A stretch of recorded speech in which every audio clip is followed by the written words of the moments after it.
Assalamualaikum warahmatullahi wabarakatuh. A'udzu billahi samii'il 'aliim minasyaitonir rajiim. Bismillahirrahmanirrahim. Alhamdulillahi rabbil alamin wal 'aqibatu lil muttaqin wala 'udwana illa 'alal zalimin. Asyhadu an la ilaha illallah wahdahu la syarikalah. Asyhadu anna Muhammadan abduhu wa rasuluh. Allahumma fassalli wa sallim ala abdika wa rasulika Muhammad sallallahu alaihi wa alihi wa sallam tasliman katsira. Qala Allah ta'ala fi kitabihil karim, a'udzu billahi minasy syaithanir rajim. Ya ayyuhalladzina amanu taqullaha haqqa tuqatih wa la tamutunna illa wa antum muslimun.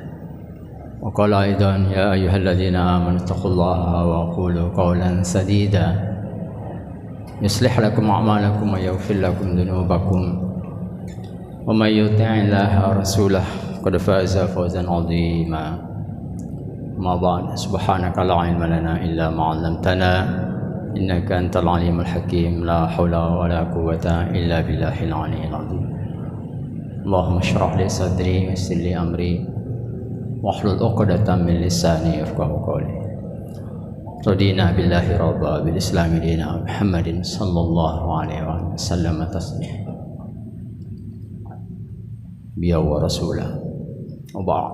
Alhamdulillah, syukur pada Allah atas segala karunia yang diberikan kepada kita.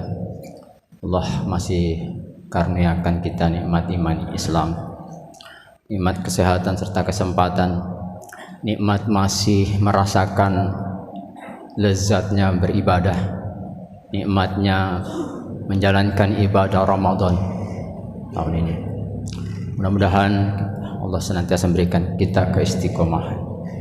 Salawat dan salam senantiasa tercurah pada keluarga dan sahabat, para pengikut beliau untuk istiqomah menjalankan sunnahnya, menjalankan syariatnya hingga yaumil qiyamah. Bapak Ibu sekalian, jamaah Masjid Syuhada, jamaah subuh rahimakumullah. Tak terasa puasa kita sudah masuki hari ke-12. Ya, sudah sepertiga waktu Ramadan kita jalan dengan perjalanan waktu yang begitu singkat. Mungkin masih teringat saat memasuki Ramadan, ya, perasaan baru beberapa hari memasuki Ramadan. Begitu singkat waktu yang Allah berikan pada kita. Memang ciri akhir zaman menurut riwayat salah satunya adalah waktu terasa pendek. Waktu begitu terasa pendek. Padahal waktu yang Allah berikan sama. Saat Rasulullah berdakwah, menjalankan misi kenabian, waktu 24 jam. Sampai saat ini nggak pernah berubah, 24 jam. Mungkin kita masih ingat masa-masa kecilnya kita. Begitu lama. Contoh sederhana ketika kita menanti waktu berbuka puasa, ya, begitu lama terasa. Sekarang terbalik, begitu cepat, ya, karena salah satu faktor mungkin adalah mobilitas kehidupan manusia yang begitu padat sehingga waktu yang mestinya sama panjangnya itu terasa pendek. Oleh karenanya mari kita coba merenungkan, mari kita evaluasi perjalanan puasa kita selama 12 hari ini. Apakah sesuai yang kita harapkan, ya, sesuai yang diharapkan Allah dan Rasulnya tentunya. Mari kita muhasabah. Allah berfirman dalam Al-Quran, a'udzubillahi minasyaitonir rajim, wa qadimna ila ma 'amilu min amalin faj'alnahu haba'an mansura. Ila akhir ayat. dan kami hadapi. Menurut penafsiran, tidak salah As-Sa'di atau Mujahid mengatakan beliau hadapi maksudnya mendatangi segala amal yang mereka kerjakan, lalu kami jadikan amal itu bagaikan debu yang berterbangan.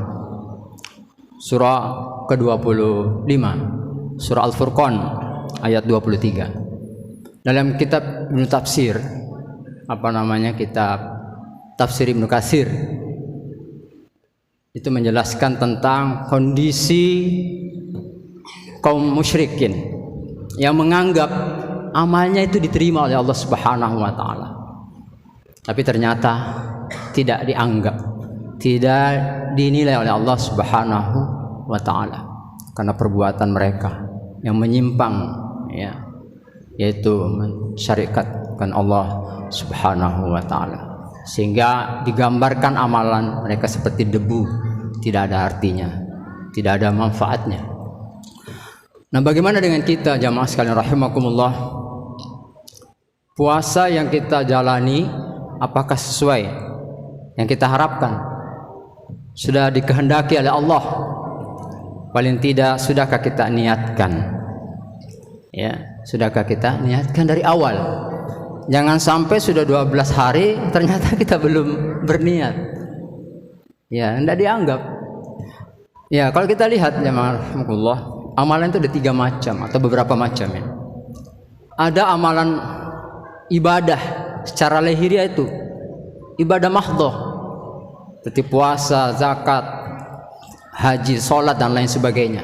Jelas itu ibadah mahdhah khusus, tapi tidak serta-merta diterima oleh Allah saat kita kerjakan. Kenapa? Karena kita tidak dasari dengan niat. Innamal a'malu binniyat. Namun sebaliknya, ada amalan ghairu mahdhah, muamalah, ibadah yang bersifat umum. Contoh, membantu sesama.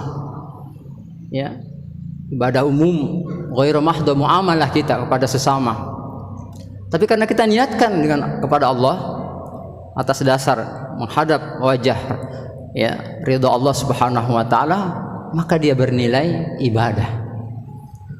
Namun ternyata ada juga ibadah atau amalan yang tidak terikat dengan niat. Nah, ini kan jarang kita dengarin. Yang mana itu? Paling tidak kalau kita lihat riwayat atau yang pernah kita pahami, ada 2 atau 3 amalan. Tidak harus dilandasi, tidak dasari dengan niat. Yang pertama adalah istighfar. Adakah kira-kira di antara kita saya mau niat istighfar dulu? Tidak ada. Insyaallah tidak ada seperti itu tuntunannya. Yang kedua, salawat, ya. Tidak harus diniatkan. Tidak harus diniatkan. Saya berniat bersalawat untuk Rasulullah. Kemudian mungkin juga salah satu, ya, amalan atau termasuk ibadah yang harus kita lakukan, dia tidak harus dilandasi dengan niat secara mutlak. Apa itu? Menolong sesama, terutama yang amat membutuhkan.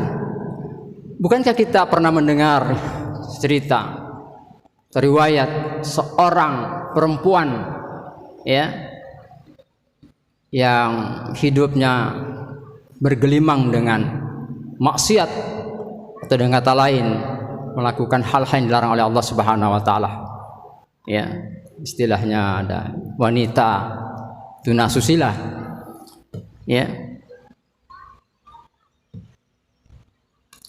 Allah berikan dia ampunan hanya karena dia menolong sesama makhluk Allah, yaitu menyelamatkan seekor kucing yang berada dalam sebuah sumur.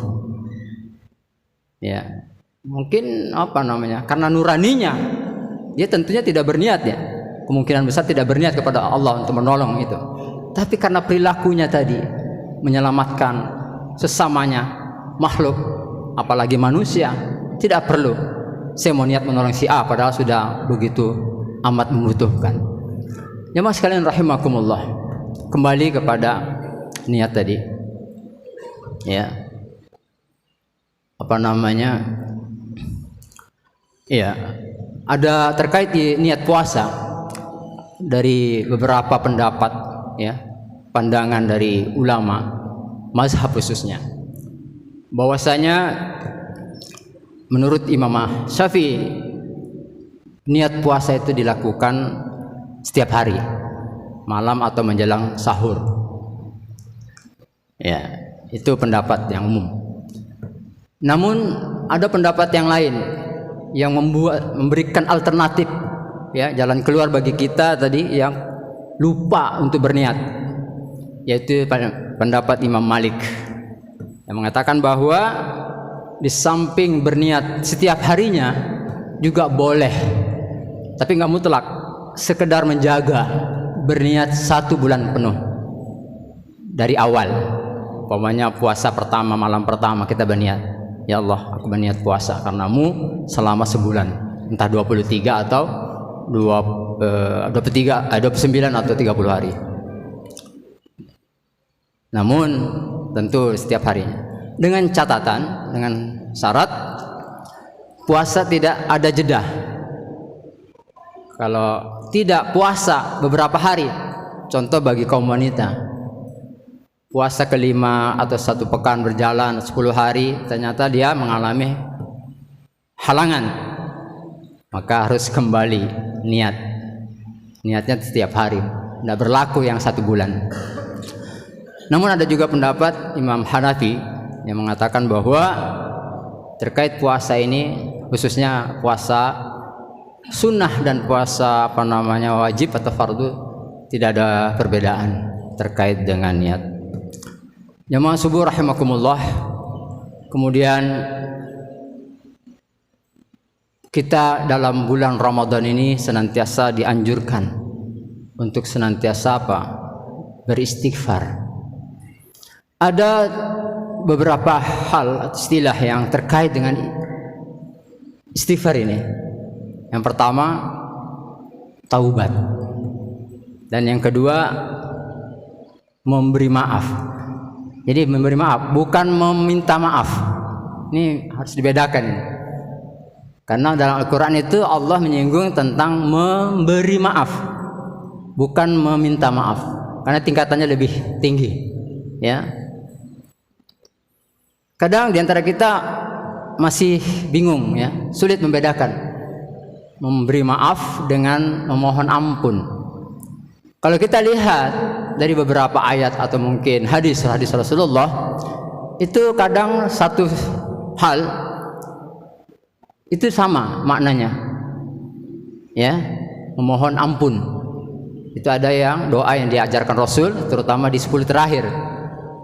Riwayat Aisyah radhiyallahu anha ummul mukminin, pada beliau, apa kata Nabi, wahai istriku, ketika 10 terakhir dalam posisi i'tikaf, sering-sering membaca, berdoa, Allahumma innaka afun tuhibbul afwa fa'fu anna.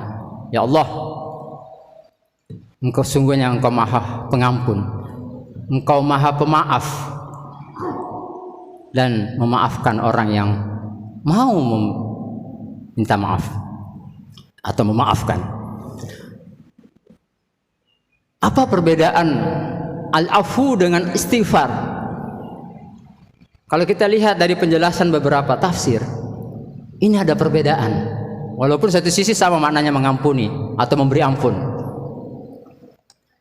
Kalau memohon ampun itu hanya menutupi, ibarat catatan itu di tip X, tip X-nya hilang, kelihatan kembali tulisannya. Itu mengilustrasikan perbedaan memohon ampun dengan meminta maaf.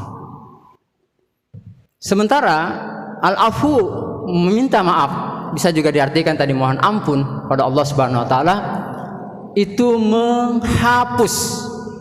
Itu bedanya. Tadi menutupi. Nanti bisa dilihat penjelasannya di beberapa kitab. Menghapus, bukan menutupi. Seperti mungkin tulisan anak-anak yang masih menggunakan pensil, ya. Ketika ada yang salah dia hapus, bukan dengan tip X, tapi dengan menggunakan tip karet penghapus, hilang sama sekali. Begitulah perbedaan al-afu, mohon ampun, yang kita dianjurkan untuk selalu berdoa di bulan Ramadan. Afun, minta kemaafan dari Allah Subhanahu wa taala atas kesalahan kita. Nah, tentu kita bertanya-tanya, yang mana yang lebih afdol ini? Semuanya afdol. Karena banyak sekali fadilah istighfar mohon ampun, sebagaimana yang kita ikuti ya tausiah di sore menjelang berbuka oleh Ustadz kita, Ustadz Darussalam, tentang istighfar ya, luar biasa. Tapi sekali lagi, al-afu tidak kalah pentingnya, meminta maaf, mohon ampun kepada Allah. Dan kemudian yang ketiga ada istilah taubat. Taubat, apa artinya taubat? Yang kita pahami adalah memohon atau bertaubat, sudah menjadi bahasa kita sehari-hari. Ya, sering ada pertanyaan, apa sih bedanya Ustaz antara istighfar dengan bertaubat? Ya, dalam Al-Quran sering dirangkai itu, sering dirangkai, bisa lihat nanti.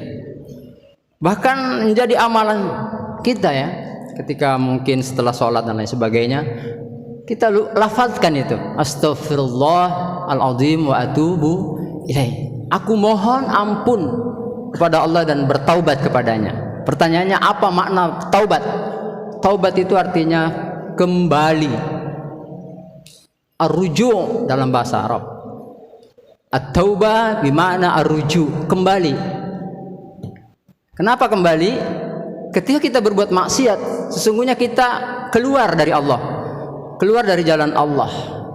Sehingga ketika kita bertobat, berarti kita kembali ke jalan Allah Subhanahu wa ta'ala. Jadi pertanyaannya, mana lebih afdal? Apakah bertaubat atau istighfar? Ya, tentu yang lebih afdal adalah taubat yang disertai atau diiringi dengan istighfar. Begitupun sebaliknya, istighfar yang disertai dengan taubat. Makanya sering kita ucapkan astagfirullah wa atubu ilaih. Mungkin tidak cukup kalau hanya mengatakan astagfirullah, astagfirullah. Tidak salah, kan itu anjurannya. Seperti ketika mengakhiri sholat ya, kita salam kanan kiri, kemudian beristighfar ya sebanyak 3 kali. Astagfirullah, astagfirullah, astagfirullah. Di luar itu ya, khususnya mungkin di luar sholat, kenapa tidak untuk kita sempurnakan dengan ucapan tadi, astagfirullah wa atubu ilaih. Jamaah subuh Masjid Syuhada rahimakumullah, mungkin ini yang dapat kami sampaikan. Sesungguhnya yang mengisi materi pada atau tausiah pada subuh hari ini Ustaz Dahran, mungkin karena beliau tidak siap, mudah-mudahan beliau dalam keadaan sehat walafiat. Itu saja jamaah sekalian, atas segala perhatiannya terima kasih. Kami ucapkan jazakumullah khairan katsira atas segala kekurangan, wa'afu minkum. Kita sama-sama tutup majelis ini dengan baca doa kafaratul majlis dan hamdalah. Subhanakallahumma bihamdik asyhadu an la ilaha illa anta astaghfiruka wa atubu ilaik. Alhamdulillahirabbil alamin. Dan Allah wa jami'in. Assalamualaikum warahmatullahi wabarakatuh.